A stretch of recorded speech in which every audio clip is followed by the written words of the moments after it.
matrix block को माने physical science से माने वर्तमान एनसीटी 5 लाख एप्लीकेशन गोटे कमिटी करी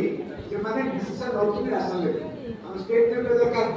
हमर डिस्ट्रिक्ट लेवल दरकार हमर ब्लॉक लेवल दरकार हमर सीआरसीसी लेवल दरकार हमर इंस्टीट्यूशन लेवल दरकार तो सेके पे क्या यही ऑर्गेनाइजेशन कौन एक्स्ट्रा एक्टिविटी तो कहबे कौन एक्स्ट्रा हमरा इनपुट दरकार पिलांकर मल्टी डिसिप्लिनरी क्वालिटी एनहांसमेंट करिया पेका हमको आइडेंटिफाई करबे पड़े जति पेका गवर्नमेंट प्रॉपर हमें सबको आपके इम्प्लीमेंट करिबो एटा होबे इतर ऑर्गेनाइजेशन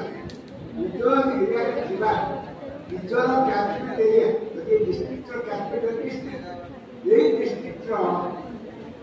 सातटा ब्लॉक नौटा ब्लॉक केते सातटा ब्लॉक रे जति गोटे ब्लॉक रो अंडर रे क्लस्टर रे डालियो एटा 10टा क्लस्टर के